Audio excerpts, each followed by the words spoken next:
Alireza भाई, चूंकि आपने बीच में स्टोरी पूछ ली, मैं सुनाना नहीं चाहता था स्टोरी को, लेकिन ये जो शादी सिस्टम है हिंदुज्म का, ये कनीजी से ही रिलेटेड था। इसलिए मैं चाहता था कि शादी का जो सिस्टम है वो लोंडी से ही जोड़कर देखा जाए, क्योंकि हिंदू धर्म में जो शादी और मैरिज सिस्टम है वो किसी लोंडी से कम नहीं है, किसी लोंडी से कम नहीं है। और मैं साथ में जो हिंदुत्व की गोद में बैठे हुए हैं, जितने भी एक्स मुस्लिम या फिर जितने भी हिंदुत्ववादी हैं, मैं सबको चैलेंज करना चाहता हूं कि आपके यहाँ जो शादी का सिस्टम है, आपके यहाँ जो मैरिज का सिस्टम है, आप साबित करके दिखा दो वो किस तरह किसी लोंडी सिस्टम से अलग है। दरअसल हिंदू धर्म में जब कोई लड़की शादी करती है वो एक लोंडी होती है, उसको मैं आगे साबित करूंगा। उसके लिए सबसे पहले मैं चाइल्ड मैरिज से बात करता हूं। हिंदू धर्म के जो सबसे मशहूर भगवान है, सबसे ज्यादा वीआईपी भगवान है, जो सबसे ज्यादा सोशल मीडिया पर चर्चा में रहते हैं, वो है श्री राम जी। श्री राम की जो शादी हुई है ना, वो श्रीमती जी सीता जी से हुई है। सीता जी की शादी कितने साल की उम्र में हुई? वो सीता जी की शादी जो जिस साल में हुई वो खुद सीता जी बताती हैं। आप देख ले, जब आप जाएंगे, साफ साफ उसमें रामायण में लिखा हुआ है, रामायण के अंदर सीता जी अपने जबान से बताती हैं कि उनकी शादी कितने साल में हुई। सीता जी की जो शादी हुई है भगवान राम से, वो 6 साल की उम्र में हुई है। किस तरीके से? रामायण के जो आरण्य कांड है, मैं सबको रेफरेंस बता रहा हूं, आपकी स्क्रीन पर भी पुस्तक मौजूद है, और ऐसा नहीं है ये सेकेंडरी कोई रेफरेंस है, रियल रेफरेंस है, आपके स्क्रीन पर मौजूद है, आप देख सकते हैं। जो रामायण का जो आरण्य कांड है, आरण्य कांड के ना 47 के मसलन चौथे और 10वें, चौथे से लेकर 10वें श्लोक तक सीता जी अपनी उम्र के बारे में जिक्र करती हैं। वो कहती हैं कि अपना तारुफ कराते हुए, खुद सीता जी इस वक्त रावण के सामने हैं और रावण से अपना तारुफ कराती हैं और बताती हैं, अपना इंट्रोडक्शन कराती हैं। इंट्रोडक्शन किस तरह कराती हैं? सीता जी कहती हैं, देखो मेरी जो इस उम्र है ना, वो इस वक्त 18 साल है, वो मेरी उम्र इस वक्त 18 साल है और मैं 18 साल की हूं, 18 साल की हूं। और फिर सीता जी अगले ही श्लोक में कहती हैं कि मेरे माता पिता ने जो मुझको बहाया था, तो 12 साल मैंने ससुराल में गुजारे हैं। इस वक्त सीता जी क्या कह रही है कि मैं 18 साल की हूं, और प्लस ये कह रही है कि मैंने 12 साल अपने ससुराल में गुजारे हैं। तो आप, इतनी बड़ी मैथ भी नहीं है, इतनी बड़ी लॉजिक भी नहीं है, एक आम सा अंधभक्त भी, एक नादान सा एक्स मुस्लिम भी समझ जाएगा, सो कॉल्ड एक्स मुस्लिम भी समझ जाएगा। जब 18 में से आप 12 माइनस करोगे तो 6 ही बचेंगे। 12 साल ससुराल के अगर निकाल दिया आपने तो 6 ही साल बचेंगे ना, यानी 6 साल की उम्र में ही सीता जी की शादी हुई है। यही वजह है जो सनातनी है, सनातनी आज भी मानते हैं, जी हाँ, सीता जी की जो शादी श्री राम के साथ हुई है ना, वो 6 साल की उम्र में ही हुई है, और ये साबित है। जी जी अली रजा भाई। जी राइट ब्रदर, आपने अगर हिंदुइज्म के अंदर शादी के बारे में हमारे और भी मतलब हमारे शादी के अहकामात क्या हैं? स्टालिन भाई, वो इस बारे में मजीद रोशनी डाल सकते हैं। अली रजा भाई, मैं यहाँ पर एक पॉइंट ऐड करना चाहता हूँ जी जी मोर बिल्कुल, क्लियर बिस्मिल्लाह जी। इन्फॉर्मेशन के लिए। जी जी जरूर कीजिए। जैसा कि राइट इन्फो भाई ने बताया कि रामायण में, वाल्मीकि रामायण में कैलकुलेशन करके एज देखना है। स्कंद पुराण में डायरेक्ट एज लिखी हुई है, मेंशन है एज, कैलकुलेशन करने की भी जरूरत नहीं है। बिल्कुल स्कंद रेफरेंस पुराण में दीजिए जी। लिखा हुआ है, जी हाँ, Skanda Purana book number 3, chapter number Ram's life, chapter number 30 Ram's life. तो ये राम की लाइफ के बारे में डिस्क्रिप्शन है। तो चैप्टर में वर्सेस है 8 to 9, उसमें लिखे हुआ है कि in his 15 years, ये राम के बारे में, in his 15 years, O king, Rama married the 6-year-old beautiful daughter of King Mithilia. Sita, who was not born of a womb. तो यहाँ पर क्लियर कट मेंशन है कि सीता 6 साल की उम्र थी जब राम ने शादी की थी उनसे। ये स्कंद पुराण में क्लियर लिखा हुआ है। जज़ाकल्लाह खैर। बहुत शुक्रिया जी। सर मैं आपसे ये पूछना चाह रहा हूँ, आप तो दोनों अहबाब हमारे साथ मौजूद हैं, तो हिंदुइज्म में जो आइडियल एज है शादी के लिए, वो भी अगर आप मेंशन बहुत करें बहुत और शुक्रिया। बताएं कि वो आइडियल एज है। जी जी, ये जरूर बताइएगा सर।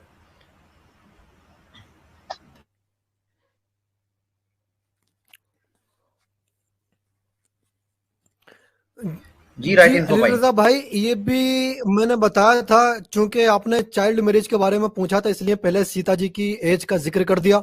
और सेम स्टालिन भाई का बहुत बहुत शुक्रिया कि उन्होंने बिल्कुल क्लियर एज का भी रेफरेंस दे दिया, ताकि किसी को कोई परेशानी ना हो और वो बाद में सवाल न करे कि ये तो आपने कैलकुलेशन करके एज बताई है। हालांकि इसी कैलकुलेशन से खुद सनातनी इसको मानते हैं। और मैं आपको अब हिंदू धर्म के मैरिज सिस्टम की तरफ लाता हूं। आपने बॉलीवुड की फिल्मों में भी देखा होगा और इसी तरह पंडितों से भी सुना होगा कि जब हिंदू धर्म में किसी लड़की की शादी होती है तो शादी के वक्त कन्यादान दिया जाता है। ये कन्यादान होती क्या है? कन्यादान शादी के वक्त दिया जाता है और कन्या कहते हैं लड़की को। अब सवाल ये है, मैं सबसे चाहता हूं इसको ध्यान से सुने। कन्या किसको कहते हैं? कन्या किसको कहते हैं? कन्या की उम्र क्या होनी चाहिए और कन्या का कॉन्सेप्ट हिंदू धर्म में क्या है? पहली बात तो मैं क्लियर कर दूं कि भाई जो हिंदू धर्म अपने आप को फख्र से इतनी तरह अपने आप को सुपर बनाकर पेश कर रहा है और दूसरे धर्मों पर उंगली उठा रहा है, तुम्हारे यहाँ की खवातीन और लेडी की ये सिचुएशन है कि जब एक लड़की की शादी होती है तो वो शादी नहीं होती है, बल्कि आप अपनी कन्या को दान में दे रहे होते हो, सदक़े में दे रहे होते हो। एक हिसाब से उसके हस्बैंड को अपनी लड़की को एज ए कनीजी दे रहे होते हो, एज ए स्लेवरी दे रहे होते हो। तो मैं बताता हूं कि स्लेव के तौर में इनके यहाँ लड़कियां किस तरह दी जाती हैं। आपकी जो स्क्रीन पर है, मैं आगे बढ़ के दिखा देता हूं आपको। ये आपके सामने जो है ना, ये पराशर स्मृति है। और ये जो पराशर स्मृति है इसमें साफ साफ लिखा हुआ है। और पराशर स्मृति का ये पेज है, ऐसा नहीं है कि मैं कहीं दूसरा जगह से पराशर स्मृति का रेफरेंस दिखा रहा हूं। नहीं, पराशर स्मृति ही आपके सामने पेश कर रहा हूं। पराशर स्मृति का जो अध्याय नंबर 7 है, श्लोक नंबर 6, श्लोक नंबर 7 और श्लोक नंबर 8 को देखिए। पराशर स्मृति का इन तीनों श्लोक को देखिए। श्लोक नंबर 6 कहता है 8 वर्ष की जो लड़की होती है उसको गौरी कहते हैं। 9 वर्ष की जो लड़की होती है उसको रोहिणी कहते हैं। और 10 वर्ष की जो लड़की होती है उसको कहते हैं कन्या। इसके बाद रजस्वला कहलाती है। इसमें साफ साफ लिख रहा है कि 10 वर्ष की लड़की ही को कन्या कहते हैं। 10 वर्ष से ऊपर, 10 साल से ऊपर लड़की को कहा जाता है रजस्वला। और शादी किसकी होती है? कन्या की होती है। यानी 10 साल की उम्र में ही शादी करनी है, 10 साल से पहले। और एक और बात बता दूं कि लड़की की जो शादी करनी है ना, वो रजस्वला से पहले ही करनी है। यानी जब उसको रजस्वला कहते हैं मंथली पीरियड को, जब लड़की को पीरियड आने शुरू हो जाए, पीरियड आने से पहले ही लड़की की शादी करना जरूरी है हिंदू धर्म में। अब लड़की कितनी बड़ी होती है पीरियड आने से पहले? तो पीरियड आने से पहले ही शादी करनी है। इसका सबूत ये देखें, जो 7वां जो श्लोक है ना, 7वां श्लोक साफ साफ कह रहा है कि 12 वर्ष होने से पहले जो कन्यादान नहीं कर देते तो उनके पितर शिवम उस कन्या का रजपृथ्वी मांस पीते रहते हैं। साफ साफ लिखा है कि जो अपनी बेटी की शादी कन्या की उम्र में यानी 12 साल से पहले ही नहीं कर देते तो उस लड़की के माँ बाप जिस तरह उस लड़की का पीरियड ब्लीडिंग होती है ना, इसी तरह उस लड़की की ब्लीडिंग की तरह उसके माँ बाप उसके मांस को पीते हैं। मतलब इतनी घटिया बात लिखी हुई है कि या तो शादी कर दो अपनी बेटी की 12 उसको रजस्वला बनने से पहले, उसके पीरियड शुरू होने से पहले, वरना तुम अपनी बेटी का मांस पियोगे, उसका गोश्त खा जाओगे। तुम पर जरूरी है कि उसको पीरियड आने से पहले उसकी शादी करो। और 8वां जो श्लोक है वो तो बिल्कुल ही क्लियर कर देता है। 8वां श्लोक क्या कहता है? माता पिता और जेठा भाई ये तीनों रजस्वला कन्या को देखने से नरक में जाते हैं। यानी अगर माँ और अब बाप और जो उसका जेठा भाई होता है, अगर उनके घर में कोई लड़की है और वो उसको पीरियड आना शुरू हो गए हैं और आपने शादी नहीं की है तो आप नरक में जाएंगे। माँ भी नरक में जाएगी, बाप भी नरक में जाएगा। अगर बेटी की शादी पीरियड आने से पहले नहीं की है तो माँ भी नरक यानी जहन्नुम में जाएगी, बाप भी जहन्नुम में जाएगा और भाई भी जहन्नुम में जाएगा। वरना आप शादी करो पीरियड शुरू होने से पहले उसकी। और अली रजा भाई जो नवा श्लोक है ना, मैं इस पर तवज्जो चाहता हूं सबकी, इसमें और भी ज्यादा क्लियर लिखा हुआ है और जी जी एकदम जी बिल्कुल। इंसानियत से गिरी हुई बात लिखी हुई है। यह पॉसिबल है कोई बंदा ना हो जिसके पास पैसे, क्योंकि हिंदू धर्म में तो शादी बहुत सख्त है। जो जहेज का सिस्टम है, जिसको हिंदी में दहेज कहते हैं, वो हिंदू धर्म ही से आया है। इस्लाम के अंदर भी, मुसलमानों के अंदर भी वो हिंदू धर्म ही से दहेज आया। तो इस हिंदू धर्म के अंदर शादी तो बहुत सख्त है। अगर कोई बाप रजस्वला शुरू होने से पहले, यानी पीरियड शुरू होने से पहले शादी नहीं कर रहा है, और अगर कोई ब्राह्मण कर लेता है, किसी ब्राह्मण को दया आ गई और उसको वो लड़की अच्छी लगने लगी कि कोई बात नहीं है, अगर इसके पीरियड शुरू हो गए, टाइम निकल गया तो कोई बात नहीं, मैं शादी कर लेता हूं, तो उस ब्राह्मण को गालियां दी गई हैं और कहा गया है कि शादी मत करो। क्या कहा गया है? साफ साफ लिख रहा है कि जो ब्राह्मण मद से मोहित होकर उस रजस्वला कन्या को ब्याह लेता है वह असंभाषणीय और पंक्ति ब्राह्मण होकर वृक्ष लिपित कहलाता है।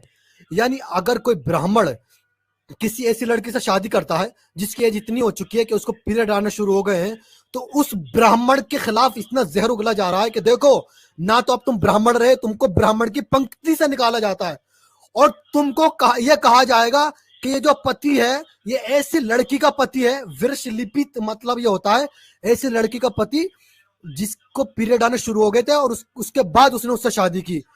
यानी अगर आप किसी लड़की से उस वक्त शादी करते हैं जब उसको पीरियड आना शुरू हो गए, तो हिंदू धर्म में ये ना फकत गलत है कानूनी हिसाब से भी, बल्कि सामाजिक हिसाब से भी ये एक्सेप्टेबल नहीं है। माशरे में भी ये बड़ा ऐब माना जाता था और अभी भी माना जाता है कि अगर आप इस तरह के लड़के को से शादी करेंगे तो आपको एक खास तरह का टाइटल दिया जाएगा। वो टाइटल है वृक्ष लिपित। आपको वृक्ष लिपित कहा जाएगा कि आपने इस लड़की से शादी की है जो कन्या नहीं थी और जो 10 साल से बड़ी थी। तो इनके यहाँ ये है कन्या का सिस्टम और कन्यादान का सिस्टम और शादी का सिस्टम, और क्लियर श्लोक है रेफरेंस के साथ, पेज भी आपके सामने मौजूद है। जी सैम स्टालिन भाई और हमारे अली रजा भाई कुछ कहना चाहते हैं इस बारे में, ये कुछ ऐड करना सैम चाहते भाई हैं? आप पहले कुछ फरमाइएगा, मैं वजाहत उसके चाहते बाद में। जी सैम भाई आप। जज़ाकल्लाह खैरन भाई, राइट इन्फो भाई, आप बहुत जबरदस्त जा रहे हैं माशाल्लाह, मैं एंजॉय कर रहा हूँ। 100% एक्यूरेट इन्फॉर्मेशन है, I am just cross checking every reference, माशाल्लाह बहुत जबरदस्त है। और जो बताया है कि प्यूबर्टी से पहले यहाँ पर कुछ तय नहीं है एज, जैसे कि बोले कि रजस्वला उससे पहले करना है, उससे पहले 4 स्टेजेस है, उससे पहले भी करना है, कर सकते, परमिशन है। 4 साल, 5 साल, 6 साल, 8 साल, 10 साल, ये सब परमिसेबल है इनके पास। श्रीमद भगवतम में प्रभुपादा यही बोलते हैं कि book number 4 chapter number 25 verse number 42, इसमें प्रभुपादा की कमेंट्री में बोलते हैं कि as soon as the woman attain the age of puberty she immediately becomes very aggregated by sexual desires, therefore it is the duty of the father to get her daughter married before attaining the puberty। तो लड़की के बारे में इतना कुछ बोला गया है इसमें कि जब लड़की का पीरियड आता है तो वो सेक्सुअली उसके सेक्सुअल डिजायर्स बहुत ज्यादा हाई हो जाते हैं। वो सेक्सुअल डिजायर्स उसके आने से पहले ही एक बाप का फर्ज है कि उसको ब्याह करके दे दे किसी को। बहुत अली भाई और शमसलन भाई। जी जुल्फकार भाई आप फरमाइए। अली भाई मैं एक छोटी सी बात ऐड करना चाह रहा हूँ कि जो राइट वाले हैं वो इंफॉर्मेशन तो दिए जा रहे हैं, लेकिन सैम भाई उसको जो है ना वो क्या कहते हैं तस्दीक करते जा रहे हैं कि भाई ये सही दे रहे हैं, यानी कि 2 बंदों की गारंटी होगी, 2 बंदों ने इसको राइट वे कर दिया। बहुत good sir, continue sir, continue. अच्छा सर, राइट इन्फो भाई ने और सैम सलन भाई ने, दोनों ने बिल्कुल, सैम सलन भाई ने आके माशाल्लाह 4 चांद लगा दिए। हमारे साथ जुल्फकार अली साहब भी बैठे हैं, मैं गुजारिश करूंगा उनसे कि वो भी बात करें, लेकिन मैं 1-2 सवाल पहले चाहता हूँ कि राइट इन्फो भाई से पूछ लिए जाए और सैम सलन भाई से। वैसे आपने जो इन्फॉर्मेशन दी है सर, राइट इन्फो भाई और सैम सलन भाई, इन्होंने तो रोंगटे खड़े कर दिए सर, और उन हकायक से पर्दा हटा दिया है जिनसे हटना चाहिए था, ताकि शायद हो सकता है कि हमारे दोस्तों की इंसानियत, जिसको सच में इंसानियत कहते हैं, एक तो वो इंसानियत है जिसकी वो बात करते हैं, जो मैं बता चुका हूँ कि वो तो लौंडी है ऐसे एक्सट्रीमिस्ट हिंदुओं की और क्रिश्चियंस के घर की, उनके तलबे चाटने को ये इंसानियत का नाम देते हैं। मेरा ख्याल है कि अगर ये पैगाम जो हम दे रहे हैं, उम्मीद है कि ये इंसानियत की अलिफ ज़ूर सीखने की कोशिश करने लग जाएंगे और इन्हें पता चल जाएगा कि दरअसल इंसानियत किसे कहते हैं, और इंसानियत का नाम लेने वाले लोग जब ऐसे लोगों की गोदों में बैठे हुए हों तो वो दरअसल इंसान नहीं है, वो मुनाफिक हैं और घटिया तरीन दर्जे के दरअसल वो हैवान हैं। सिर्फ इसलिए इन लोगों को क्योंकि वो सपोर्ट कर रहे हैं, इसलिए ये उनके खिलाफ जुबान इस्तेमाल नहीं करेंगे और उनको नहीं बताएंगे कि भाई ये गलत बातें। और खुसूसन मैंने तो कई ऐसी चीजें देखी हैं हिंदुओं के बारे में, हिंदुइज्म के बारे में, जो इंडिया में आज भी राइज हैं और हद दर्जे की जहालत है। मैं वो अल्फाज इस्तेमाल नहीं कर सकता, मैं बोल नहीं सकता कि जिस तरह की चीजें वहां पर मौजूद हैं, और ये सब जानते हैं कि आज भी हो रही हैं।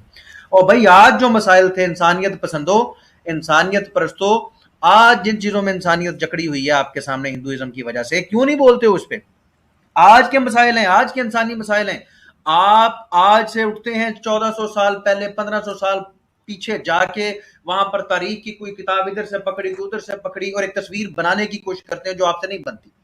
और भाई एक बनी हुई चीज सामने मौजूद है, बेवकूफो, कैसे आप इंसानों के सामने एक चीज मौजूद है, उसको रोकने की बजाय आप 1400 साल पीछे जाके एक तस्वीर को घुमा फिरा के बनाने की कोशिश कर रहे हैं और उसी पे बहस करते जा रहे हैं। इससे इंसानियत के मसाइल हल होंगे? मैं आपको एक्सपोज करता रहूंगा और तब तक करता रहूंगा जब तक आपके अंदर इंसानियत नाम की चीज वाकई ना झांक जाए। क्योंकि अब तक जो आप हमें दिखा रहे हैं दरअसल वो इंसानियत नहीं है, वो मुनाफिकत है, वो जहालत है, वो झूठ है, वो फ्रॉड है। और ये चीजें नेक्स्ट स्ट्रीम्स के अंदर अब मैं लेके आऊंगा कि आप कैसे जाके इन लोगों के तलवे चाटते हैं। और एडम सीकर तो याद रखेगा कि वो किस तरीके से अपने आकाओं की भी तजलील करवाएगा, आकाओं को भी एक्सपोज करवाएगा, और साथ में ये सो कॉल्ड बाइबल जो लेके इसने रखी हुई है, ये इसका भी ऑपरेशन करवाएगा अपने साथ साथ। और ये ले डूबेगा अपने क्रिश्चियन भाइयों को भी, और अपने ये मुल्हद और मुर्तद जो इसने भाई बना रखे हैं उन सब को ये जलीलो ख्वार करवाएगा। और ये सब इस पर थू थू करेंगे, क्योंकि अब जो सिलसिला तुमने शुरू करवाया एडम, ये खत्म होने वाला नहीं और तुम्हें हम कभी माफ नहीं करेंगे। शायद आप लोगों में इंसानियत नाम की कुछ चीज पैदा हो सके, इसमें तो नहीं हो सकती, बाकियों में शायद फिर रमक हो। तो अच्छा राइट भाई,